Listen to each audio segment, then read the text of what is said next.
Apologies for being a little tardy. Just dealing with some random things. I don't have anything off the top. Simon, do you want to kick us off? Yeah, sure.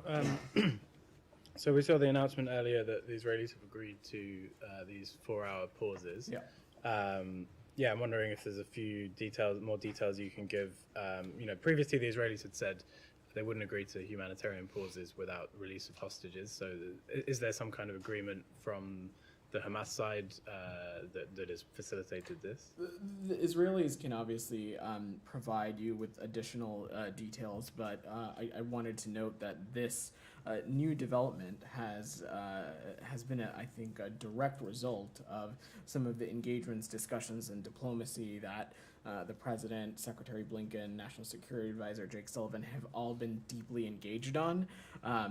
This has been something that has been important to us as well, is assessing avenues in which humanitarian pauses could be initiated to permit civilians to depart, specifically depart areas where there are active hostilities, increase the flow of aid, as well as enable conditions for the release of hostages, which is something that we hope will continue to take place and happen as well, and that's something we're going to continue to keep an eye out. So again, this is not a black and white situation. It's something that we're going to continue to work on with our partners in Israel about these kinds of efforts. And just to reiterate some of the details that were announced, there will be 2 humanitarian corridors allowing people to flee the areas of hostilities in the northern part of Gaza. The first such corridor, open between 4 and 5 hours every day for the past few days, has already enabled many thousands of people to reach safer areas. The second route along the coastal road will enable many more thousands to reach safer areas in the south. And of course, we are continuing to work closely with our Israeli partners to address and remain vigilant about efforts from Hamas to discourage and prevent civilians from fleeing this area. And simultaneously, as we talk about this movement of civilians, it's also critical that humanitarian supplies and assistance are expanded in the areas where people are moving. In the case specifically of southern Gaza, over the course of yesterday, we saw 106 trucks of humanitarian aid flow into Gaza through the Rafah crossing. Rafah crossing remains open today for the inflow of humanitarian aid as well as the safe departure of foreign nationals. So we'll continue to work towards this and make sure that there is apt flow each day. So the Rafah crossing is open in both directions now? That is our understanding. That is right. As I said from here yesterday, that it had been closed given some security circumstances. Our understanding at this point is that it is open for the influx of aid and also for foreign nationals to depart. And just on the humanitarian pauses, so one of the images that people have been seeing a lot is a lot of people moving from the north of Gaza to the south.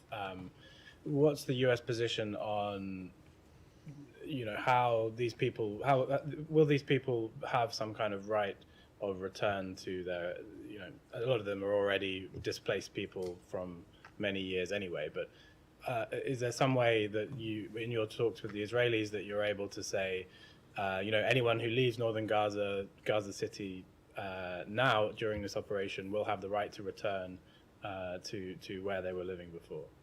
So you've heard me say this before, that of course a forced relocation of Palestinian civilians from Gaza is not something that we support. It's not a policy that we are pursuing. And additionally, Palestinian civilians who may call Gaza home, we believe should have the ability to return if they had needed to depart for whatever reason over the course of this conflict. Yeah, we're talking about people moving inside the Gaza Strip, but moving from north to south, right. And what I'm saying, your question, for those who may have departed, I'm saying is that it's our belief that they should be able to return should they have exited for whatever reason. Sure.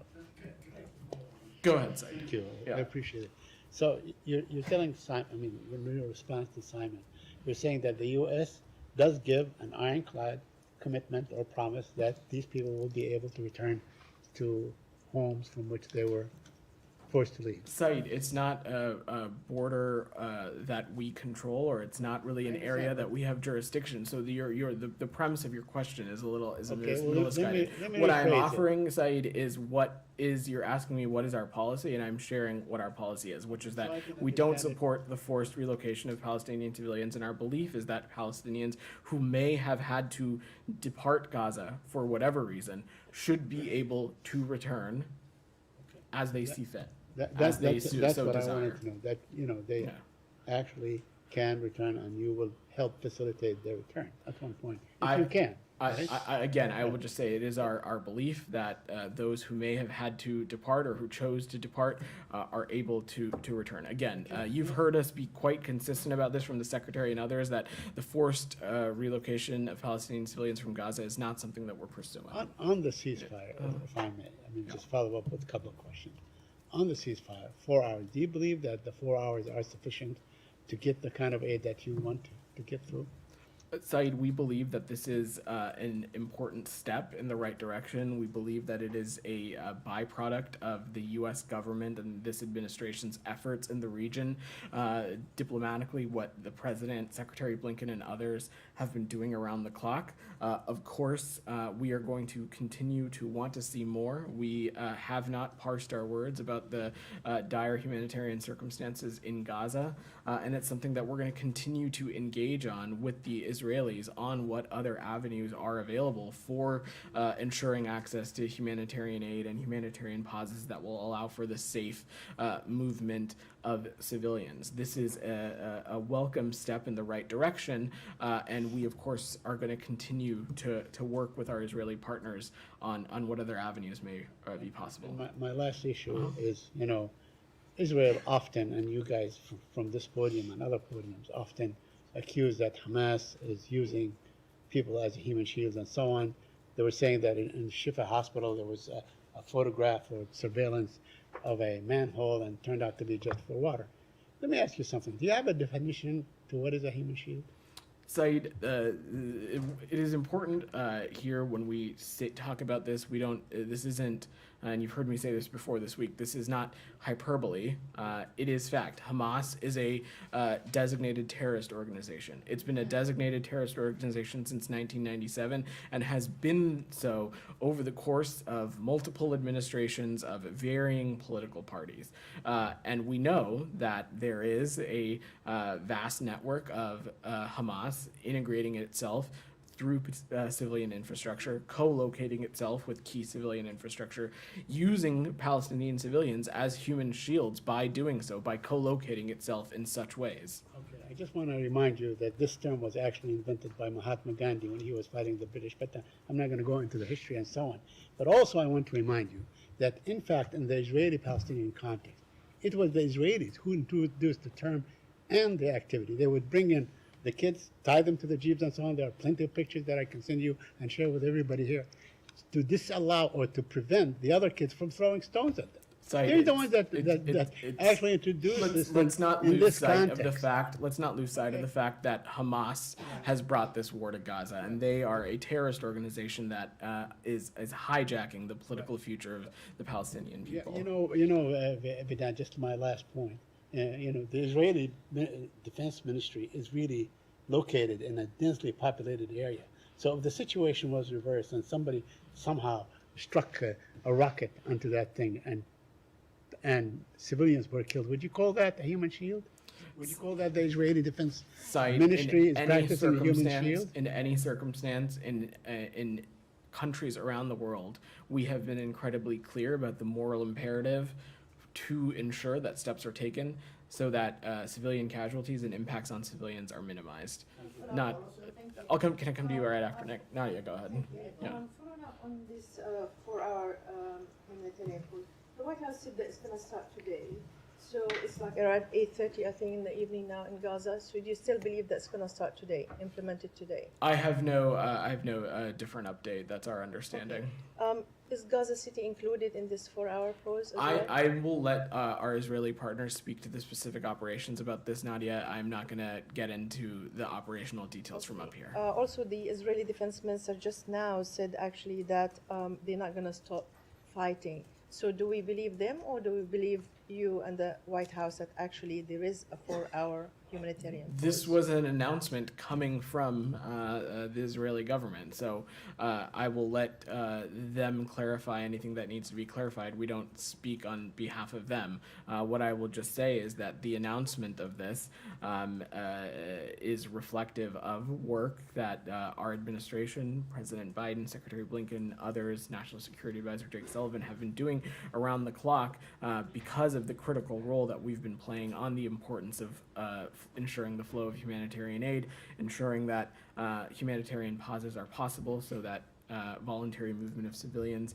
is able to take place and potentially allow for the conditions to be created for hostages to be There's going to be released. 2 corridors for people to go from north to south.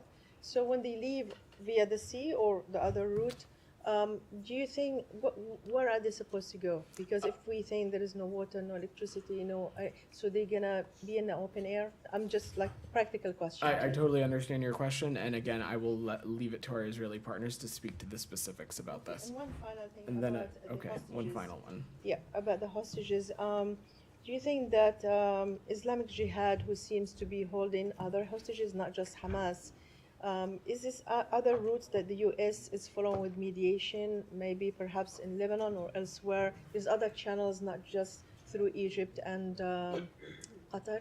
I'm just not going to get into the ongoing and sensitive efforts. We have actively been working to release all the hostages in Gaza, including those Americans, and we've been clear that the U.S. supports humanitarian pauses to get hostages out, but I'm not going to get into the specifics of any of that ongoing work. Nick, go ahead. Somewhat Patiently had related. your hand up. Thank you. Yeah. There are also negotiations for a 3-day humanitarian pause for the release of about a dozen hostages, according to sources who are involved in those negotiations. Is that in any way connected to these 4-hour pauses that were announced today? If so, how? And if not, can you shed some light on the negotiations? Our hope is that conditions can continue to be created that would eventually get us to a place where some of these hostages can be released. The announcement that was today is about ensuring the flow of humanitarian aid, as well as allowing the ability for civilians to move safely and depart areas where there might be hostilities taking place. But again, we'll continue to keep our eye on the ball when it comes to release of these hostages, and it's something that we'll continue to engage on with our Israeli partners. And should the news from today or other humanitarian pauses that potentially could be forthcoming allow for the release of hostages, that of course would be a step in the right direction also. Camilla, go ahead. Thank you, Vedant. Yeah. We've reported that CIA Director Bill Burns is in Doha along with the head of Israel's Mossad. Incidentally, they were there before this before our humanitarian pauses was announced.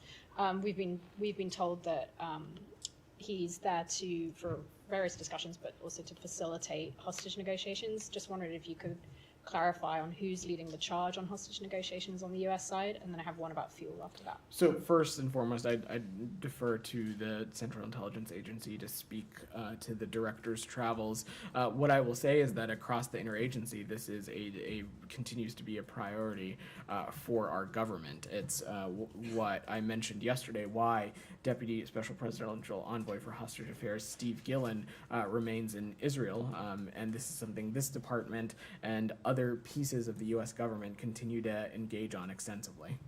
And just on fuel, Ambassador Satterfield briefed reporters a little earlier today. He says that there's now fuel available to UN implementers in Gaza, and that they hope that he's hoping that more fuel will be able to get in for other aid workers. That effort to get more fuel in, is that hope that goes alongside the 4-hour pauses that have just been announced, or is that a separate effort from the pauses that have just been announced? So the mechanical and technical way in which we would ensure the access to fuel, I'm just not going to comment on that given sort of the technical and operational specifications. What I will just say is that we know very clearly that there is a dire need for fuel in Gaza. It is key to a number of lines of efforts, whether it be desalination of water, clean water treatment, other wastewater efforts, the provision of medical care, and that is exactly why Special Envoy Satterfield has been engaged on this to do everything we can in close coordination with Egyptian authorities, Israeli authorities, donors, humanitarian aid agencies, to turn that, to do whatever we can to increase that. Barbara, go ahead. Similar kind of question, actually. So the IDF has been quite clear that these are tactical local pauses for movement from a specific area to the south, which sounds like from the Israeli point of view, they're completely focused on getting or allowing Palestinians to leave northern Gaza to southern Gaza.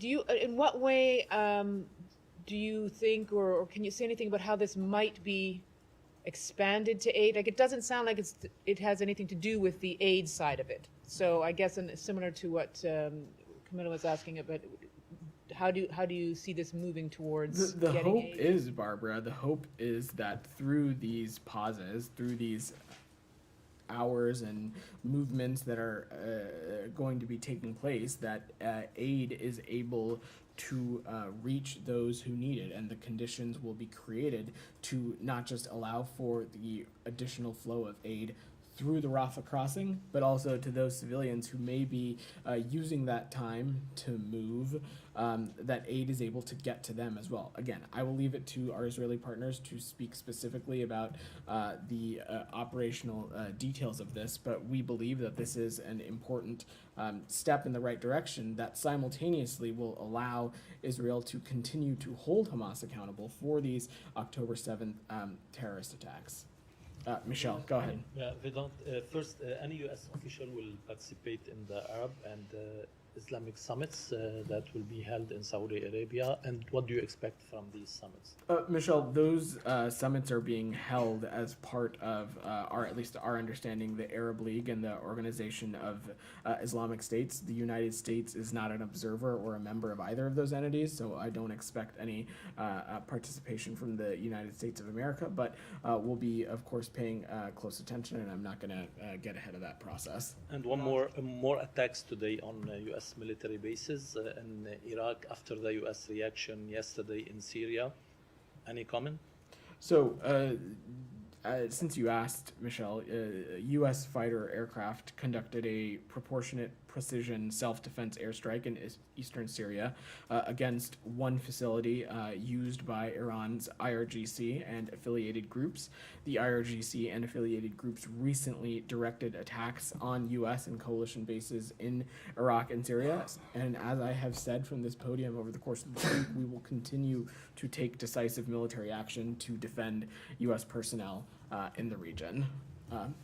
Go ahead. Vedant. Especially after the announcement of for our humanitarian pause in northern Gaza today, which would allow people to move to the south, there are some concerns about the integrity of Gaza, and Palestinian President Mahmoud Abbas also today said that any move by Israel to divide Gaza into two sections is unacceptable. I was wondering, how can you address those concerns, and do you share similar concerns about the territorial integrity of Gaza?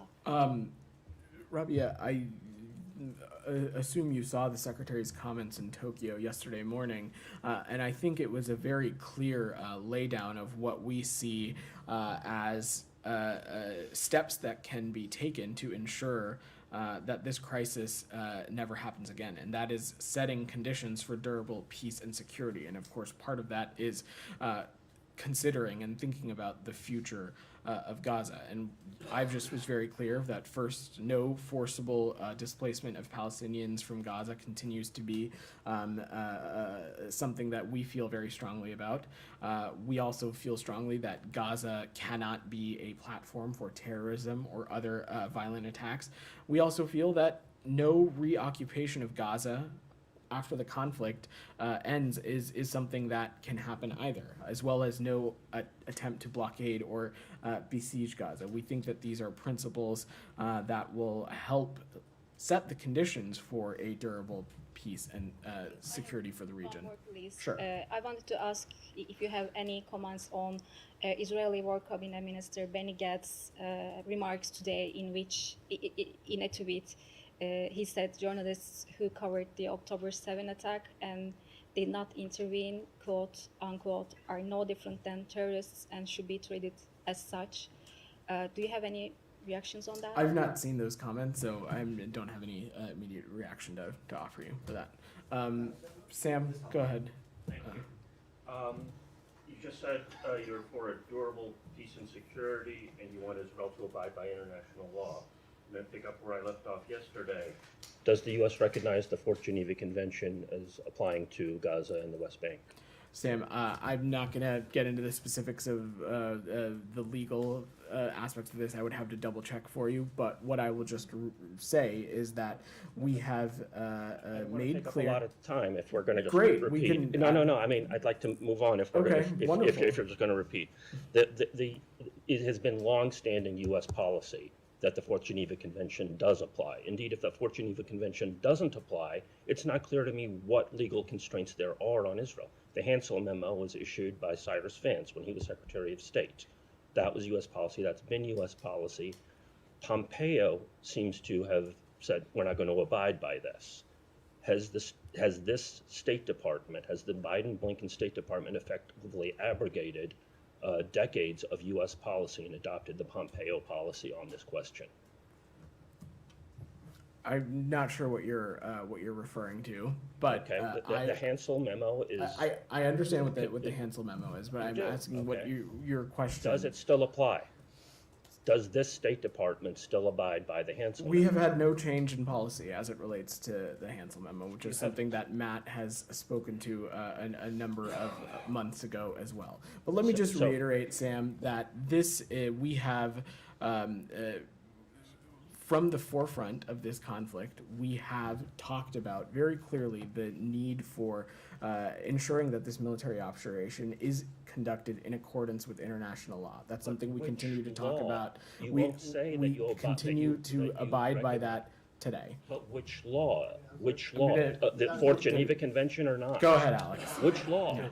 It's a free fire zone if you're not going to abide by the Go Fourth ahead, Geneva Alex. Convention. Which law? I've You're got creating one more. the legal construct Sam, for we've taken two. If you're going to interrupt your colleagues, I'm going to ask you to leave. No, I'm interrupting you. The rest of the room has questions that they would like to get to. I'm sure they do, but I've taken your question every day of this week. Thank you. Alex, Thank please you. go ahead. I just haven't gotten an answer. Please go ahead, Thanks, Alex. man. I want to do one more push on the corridor issue. Sure. We were told by the White House this morning that the first corridor has been in use, right? I mean, what's new here? Is it just about the time period that is new, or because it has been used for multiple days now? There was this announcement of this additional corridor, as well as some of the specific updates that we're sharing, which again, our Israeli partners can talk to you in more detail about.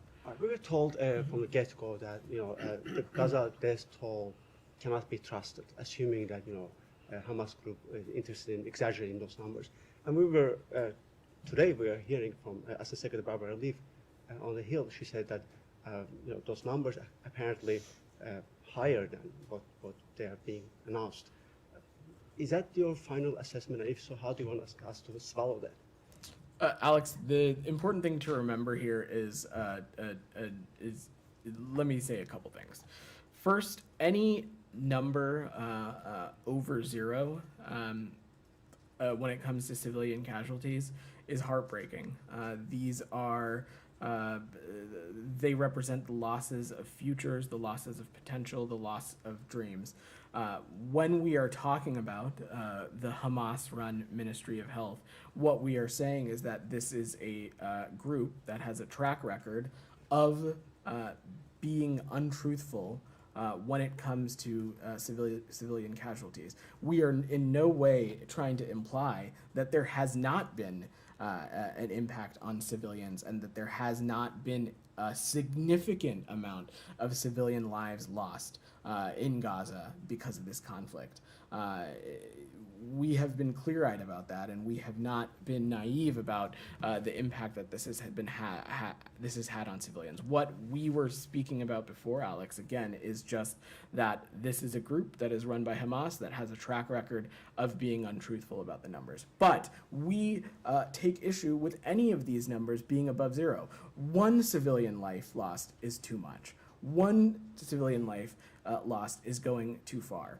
And that is why we are taking steps to ensure, in close coordination with our Israeli partners, that conditions can be created to minimize civilian casualties. The humanitarian pauses announced earlier this morning are a welcome step in that direction. But is it the final assessment that actual number is higher than the 10,000? I have no reason to dispute what Assistant Secretary Leaf said. I've not seen those comments. I was not participating in that congressional hearing, but I'm happy to check back specifically. Please come for back you. to on different topics. Sure. Thanks so much. But actually, I came to you already. Follow up to Sure. what it was a quick follow up to Yeah. yes. So just to clarify, you said that the Hamas-run Ministry of Health has a track record of being untruthful. I just wonder if you could elaborate on that, because the UN has been using their numbers, and in fact, I believe the State Department has used their numbers for its reports before as well. So I what's spoke the track to record this. here? I spoke to this at a briefing. I think you were absent at.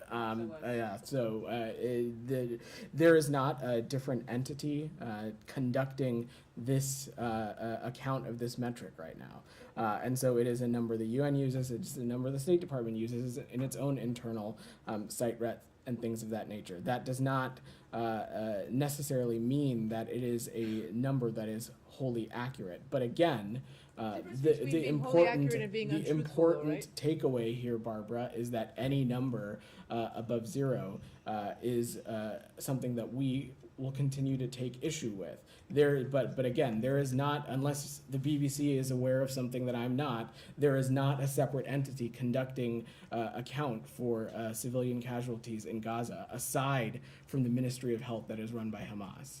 So that is the number that we will continue to use internally.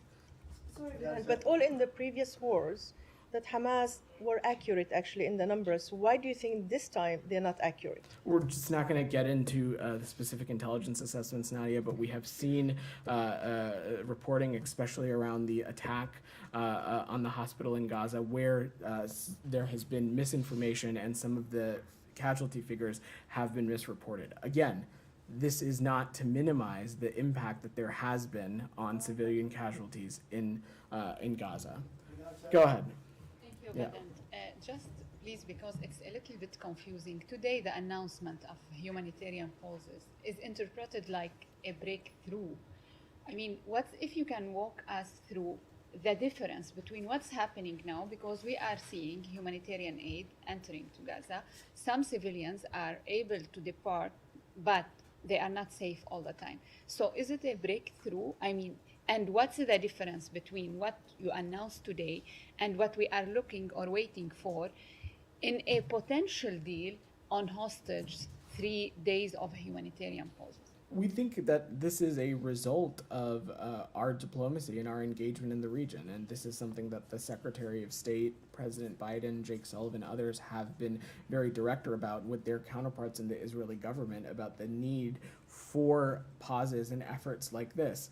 Yes, there has been humanitarian aid flowing into Gaza. Yes, there has been the ability for Palestinian civilians and foreign nationals to be able to not just move within Gaza, but also those who have an intended wish to do so to depart Gaza. What this is about is our Israeli partners sharing with some more specificity about efforts that had already been underway, but also some additional efforts that they are pursuing to ensure that these things can happen. And I will let them speak to those details in more specificity. One more question, Yeah. if I may.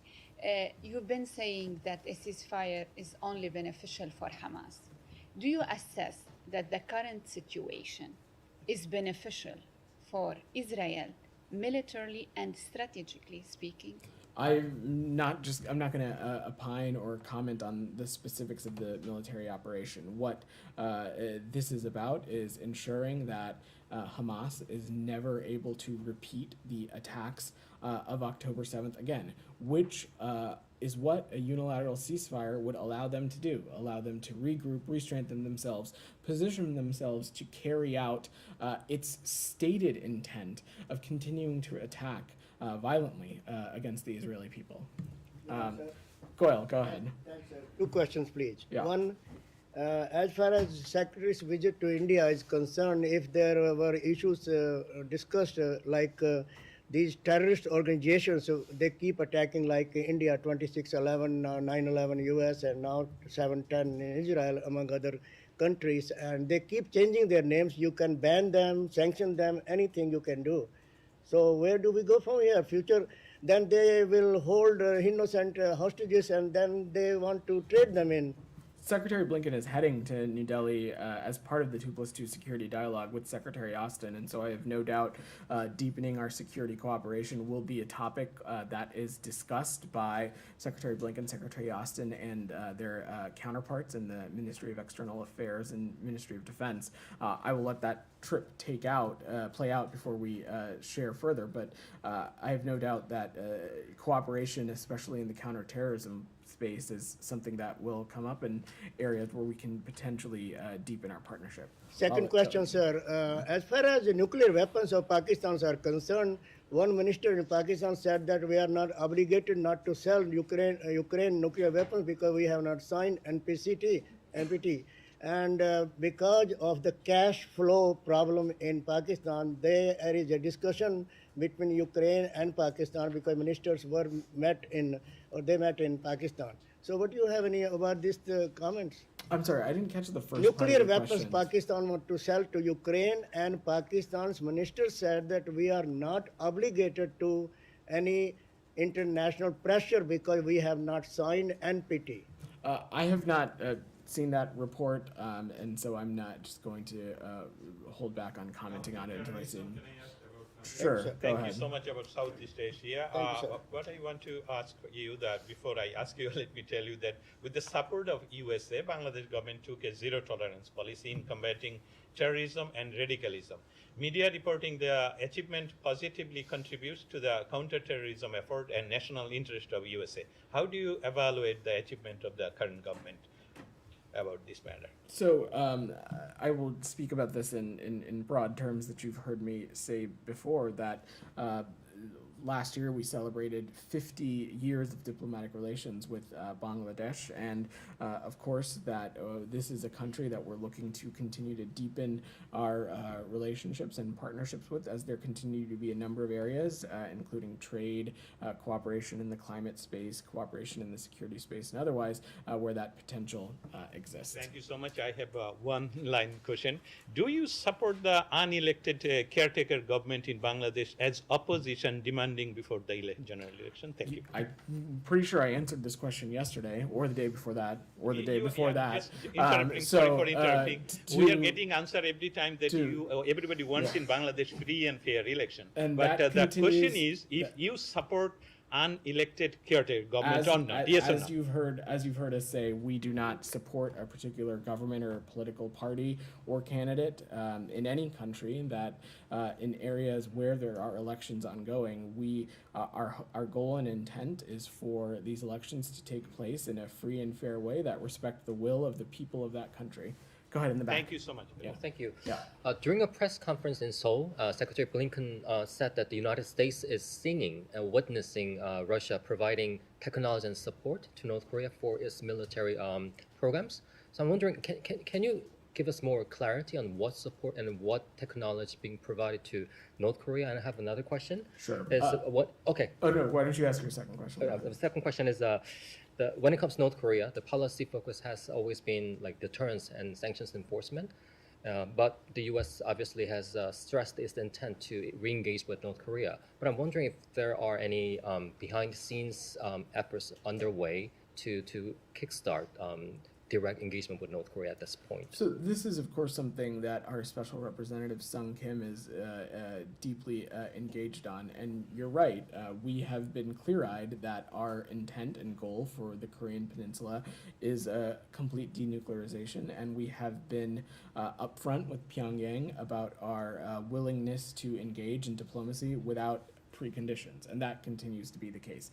Specifically as it relates to the Secretary's comments, I don't have any additional specifics to provide, but we have seen a track record of countries like Russia continue to carry the DPRK's water, especially in forums like the United Nations Security Council. And our belief is that any country that claims to have relationships with the DPRK or influence over the DPRK has a responsibility to make clear to them that their actions continue to be destabilizing, that they continue to violate a number of sanctions, that their activities continue to be in violation of a number of UN Security Council resolutions also. Go ahead. We'll come back to you, Alex. Thanks so much. Yeah.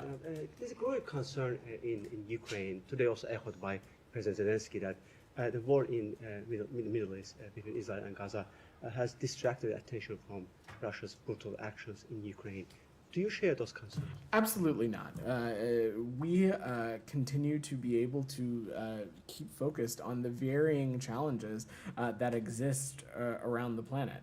That, of course, also includes Russia's ongoing assault on Ukraine.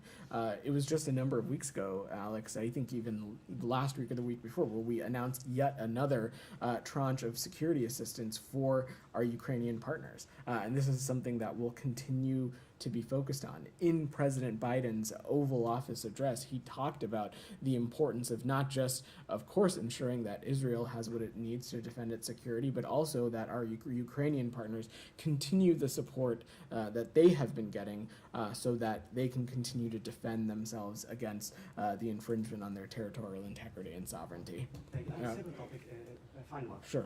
The president yesterday proclaimed November 9 as International World Freedom Day, and he pledged that his administration will support human rights everywhere around the world. I'm just curious, how is it gonna look like on your end at the State Department? Are you guys gonna beef up your toolkit when it comes to human rights? Who said that? Sorry. The president yesterday announced November 9 as a World Freedom Day, and he said well, Alex, one of the first things that Secretary Blinken, President Biden, Vice President Harris made clear at the beginning of this administration was the role that human rights is going to continue to play and the forefront at which we put it when it comes to our foreign policy.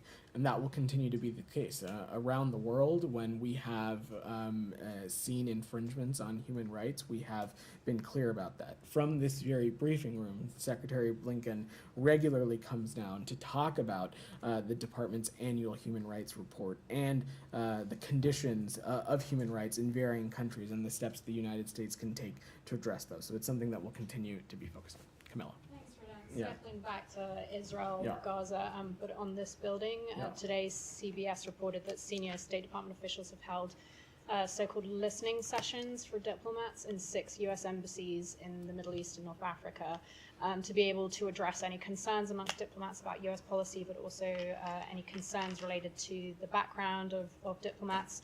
Can you comment on this at all, and can you give any more information about ongoing efforts in this building to deal with any concerns or dissent among State Department staff as this conflict continues? Thanks, Camilla. So out of respect to this process and out of respect to the workforce, we'll talk about this in a little bit more broad terms than the specific engagements. But broadly, I would just say yes, it has been incredibly important for Secretary Blinken and this department's leadership to be able to engage directly with the workforce on a variety of areas. First and foremost, ensuring that this workforce knows and has access to the various resources that exist in the federal government, should they be interested in taking advantage of some of those resources. Additionally, we also recognize that this has been a trying time for our workforce around the country, and so just as we would here in DC, we've ensured that our missions around the world, particularly those that might be more heightened attention right now to what's happening in the Middle East, have access to those resources and are able to interface with department leaders about not just what's happening in the region, but the ways that this department can continue to serve them. Michelle, go ahead. What's your understanding of the photojournalists who took footage for the October 7 attacks in Gaza? I've seen those reports, Michelle, and I just don't have any comment to offer on those right now. Nadia, go ahead. So the president apparently just told reporters now that he was asking for a longer humanitarian pause in Gaza. So do you think that with $14 billion that you give them, plus the $4 billion, plus all the leverage and the weapons, the president cannot get what he wants from the Israelis? Cannot even extend it beyond 3 days? Nadia, the announcement that was made public today is something that this administration, including the president, including the secretary, it's something that they wanted to, of course, see happen. But as I said when speaking to Nick and Simon, this is not a moment in time, black and white, this happened and therefore another step can't be taken.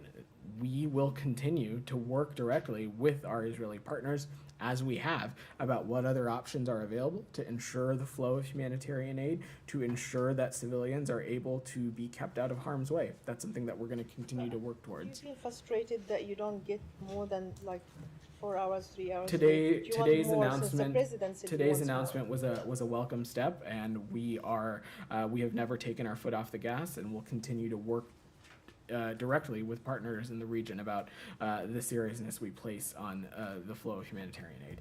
Mikhail, go ahead. Thank you very much, Vedant. You said many times the last 2 days that you are against the occupation of Gaza by the Israelis. Before, but everybody forgot it, I think. You said that you are against the occupation of Ukraine by the Russians. And in my opinion, you are very right to say that. But can we say that you are also against all the occupations in the world? For example, of the occupation of Cyprus by your allies, the Turks? Mikhail, each circumstance is different, and it would be inappropriate for me to offer a broad brush comment like that on every case across the world. Another question, please. Yeah. Do you have any good news, maybe, to share with us about Sweden joining NATO, for example? Can you tell us if Hungary has removed the obstacles, if Turkey removes the obstacles? Any news? This is something that our diplomats in Ankara and Hungary are continuing to work around the clock. The secretary raised this with Foreign Minister Fidan on his travels. Of course, this is something we have not held back the importance that we have placed on seeing that Sweden ascend to NATO as swiftly as possible. We have long felt that the conditions laid out under the trilateral memorandum of understanding under the Madrid summit have been met, and that Sweden is ready to be a NATO ally. Go ahead. Thank you. Yeah. The question is about Russia and Latin America. Sure. 2 days ago, the State Department alerted about a disinformation campaign happening in different media markets in Latin America with nefarious purposes allegedly by Russia. Can you detail the specific media markets that you're worried about and the nature of this campaign? I'm happy to check with the Global Engagement Center about specifics that we can share. We can follow up with you on that. Go ahead. Thank you for taking the question. So I have some questions about the upcoming APEC summit. So I know that you guys don't want to get ahead of the president and the secretary's schedule, but I'm wondering if you can share some details about what might be the top topics or issues that can come up during the summit, especially with regard to the meeting between President Biden and the Chinese leader Xi Jinping. Well, you're right. I'm absolutely not going to get ahead of the president's schedule or the secretary's own schedule as well. But let me just say that we are thrilled to be serving as APEC's host this year. And the Leaders Week is going to mark the culmination of our efforts as it relates to APEC. And we have been focused on showcasing and highlighting our economic leadership as well as our commitment to multilateral engagement in the Asia Pacific and the world broadly. And we believe that APEC is an opportunity to highlight the direct benefits of the international economic engagement and some of the things that the United States has been leading on. So I would say tune in next week and we'll have more to share over the course of the summit. And secondly, so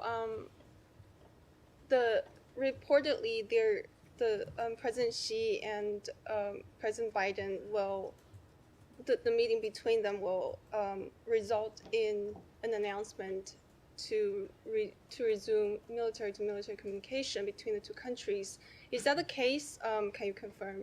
Again, I think I just said I'm not going to speak to the president or the secretary's schedule. I will leave it to the White House to announce any plans for the president. So, you got 2 questions already. Go ahead, Joseph, in the back. Thanks. Back to Palestine, Israel. The UN High Commissioner for Human Rights yesterday said that the quote-unquote the atrocities perpetrated by Palestinian armed groups on October 7th were heinous. They were war crimes. He also said the collective punishment by Israel of Palestinian civilians is also a war crime, and that the unlawful forcible evacuation of civilians is as well. Does the U.S. agree with the UN assessment? I spoke about this earlier this week when it relates to questions about any of these kinds of legal determinations. We have a rigorous process in place for evaluating these kinds of things and have not made that assessment in this case. But this is a situation we're going to continue to pay attention to and remain in close partnership with Israel. It's an ongoing evaluation as things develop day by day. I spoke to this earlier in the week. Again, we have a rigorous process in place, and it's not an assessment that we have made thus far. Second, just quickly, do you believe? I mean, this is the UN saying it, which is seen as a objective side by lots of folks, including this administration. Do you believe that the U.S. reputation, specifically among traditional Arab partners and allies, has taken a hit because of what the UN is saying are war crimes? And you said this earlier, that you guys uphold human rights and preach about human rights across the world. And many folks are saying, including the UN, that there are human rights violations being committed by the Israelis. Let me just say that the secretary, as part of his travels, twice in the past month, has engaged deeply with our partners in the Arab world about steps that can be taken to address the current ongoing situation in Gaza. First and foremost, steps that we can all collectively take to further hold Hamas accountable for those terrorist attacks on October 7th. Steps that we all can collectively take to ensure the flow of humanitarian aid. And you've seen partner countries take actions and steps of their own when it comes to the provision of humanitarian aid. And we, of course, welcome that. And that's something we're going to continue to work on as well. Go ahead. Thank you, sir. Secretary Blinken is in India. And India-Canada tensions are escalating, especially after the expulsion of more than 40 Canadian diplomats. Is the U.S. still trying to mediate or asking India to cooperate with the Canadian investigation of the murder of Palestinian leader Hadith in Niger? This is something that we're, of course, continuing to engage on with our partners in India, as well as our partners in Canada as well. Sir, one more question, if you allow me. So don't you think by ignoring Israeli brutalities in Gaza, United States is sending a wrong message to the powerful militaries and powerful countries around the world that they can do anything by killing thousands of innocent people, including children, on the name of self-defense? If tomorrow any other powerful country or powerful military do the same thing, what will be your position then? From podiums across this government, you have not seen us parse our words about the moral and strategic imperative to minimize and take steps to ensure that civilian casualties aren't taking place over the course of this conflict. And that's something that we're going to continue to raise directly with our Israeli partners. You've seen us do so. We've laid out steps that could potentially be taken to minimize this. We welcome the news today on the humanitarian pause, and we'll continue to work at this. Last question, Simon. Come back to this phrase. You talked about the rigorous process that's in place to assess in different situations, crimes against humanity, genocide, those kind of things. To just clarify, it sounded like there is a rigorous process in place to make those determinations, but you haven't initiated a process. That is correct. I think a colleague from your exact newsroom asked the same question a couple days ago. Question, so we No, I'm not at all. I'm not at all parsing the importance of the question. I just think I've spoken to it a couple times this week. So I'm not going to get into the specifics of those rigorous processes. These are internal deliberative processes. Right. That is as a par for the course when we talk about the ways in which we go about this. But there is a rigorous process in place, and we have not come to that conclusion in this specific case. Whose decision is it to initiate that rigorous process? It is a process across the interagency, is my understanding, but I'm happy to see if we have any specifics we can share. Can you say sort of, it would be something initiated by the Secretary of State to say, we're going to look into Again, I don't want to misspeak the specifics of the parameters of how they work, so I'm happy to check back and get back to you in a broad sense. You were asked about it a couple of days ago, so I thought you might have had a chance. Again, I'm happy to check the specifics for you. Sure, thank you. All right, thanks everybody.